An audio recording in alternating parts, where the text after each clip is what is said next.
You're welcome to my YouTube channel, and today I want to talk about Zootopia. But before I go on to talk about Zootopia 2, which I just finished seeing, I want to talk about animations and how much wisdom and knowledge and some baseline life truth or life hack is hidden in animations. And for persons who will tell us, why do you like watching cartoons? Are you a child? I thought animations or cartoons are meant for adults. I think at this point in your life, if you still hold on to the opinion that animations are made for children and it's childish stuff, I think you should be ashamed of yourself. I'm sorry for using that word, but I think you should really be ashamed of yourself. And while I'm talking about life lessons and everything, if you remember watching Avatar, you could remember that probably years to come or years later, apart from Avatar, the last Airbender, you realize that there were some life truths that was hidden in that cartoon, especially when you're coming from the angle of Uncle Iroh and Zuko, and even when Aang met the meditator or the monk who was able to tell him about chakras, the throat chakra, the head chakra, the stomach chakra. Those were like for free information that we didn't even know. So now I just finished seeing Zootopia 2 because I like animation and I am an animation fan till tomorrow. But there's something about the movie that I think I picked up and I loved. And I think I'm able to pick it up now because I'm an adult and because this is the way I see life right now. So the snakes were framed and they were sent out of Zootopia the city. And it happens that this Zootopia the city was actually designed by Snake's great-grandmother. I hope I'm correct. But now there's something there's something I'm getting to. When Bonnie, that's the rabbit, and Fox goes onto the journey of trying to uncover the secret, it was really difficult for them. Rabbit was the only person that was quite passionate about it, and then until he met the snake. So at every point where it seemed that this case they are trying to solve, or this point they are trying to prove that the snake's family were innocent, the rabbit, being a detective, will always be like, oh, how are we going to do this? How are we going to do this? But the snake will always be like, we shall succeed. Even when you're about to get to that place, you're going to change the circuit that was going to light up the lighthouse. The rabbit was filled with doubt of how are we going to do this. And the snake told her, we are going to succeed. And I think that means a lot.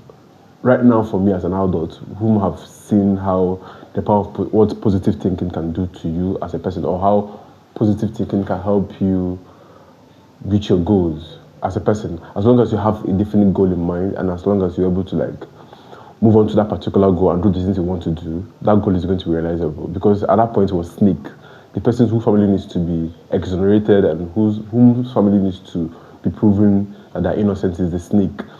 And at the point, even the snake was like, oh, if it happens that this goal or this case he has set out to solve does not work out, for the fact that the rabbit was able to believe in him and then do this case with him shows that there's already a level of success to it.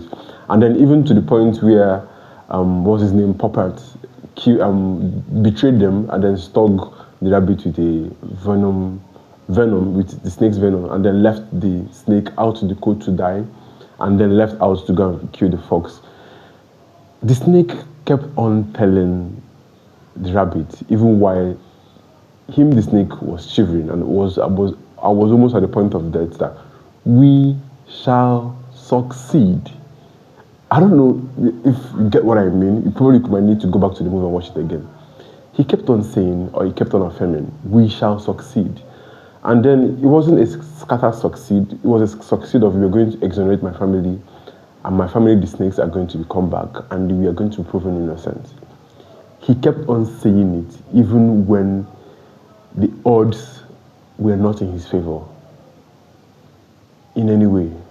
He kept on saying, we shall succeed. Probably if I was a child watching that movie, watching that cartoon or animation, let's say I'm 5 or 6, I'm definitely not going to get it.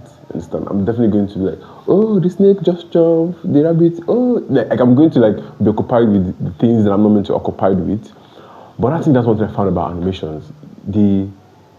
they have always been filled with the wisdom and knowledge of how life works.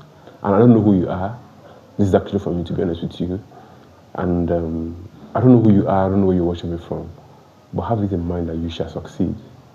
As long as you have a particular goal in mind, and then you're working towards it. As you can see, the snake left where the family was, and then I think, according to him, was in a crate for 7 days, came over, did the hustle and bustle, and then the hard time he faced while in Zootopia.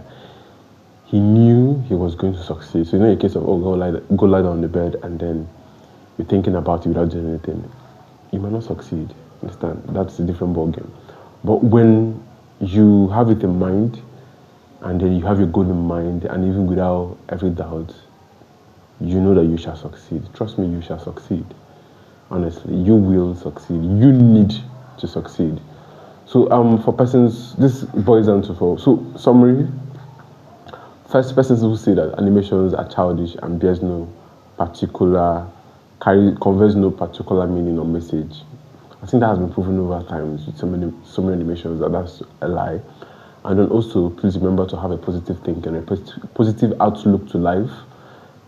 Just in the way we've seen the snake. In any forms or way you can affirm it to yourself, just know that you shall succeed.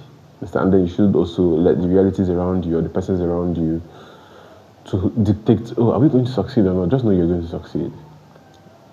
I think with this, I hope I've been able to convince you and not confuse you that positive thinking and positive outlook to life, I think, is the only way to achieve something great. And a caveat, please, whatever you're doing, a team member, or you're building a team or you're building a project, even if you don't have everybody, even if everybody's not a positive thinking person, please try and get one optimist in that group. You're going to have yourself to thank for it. God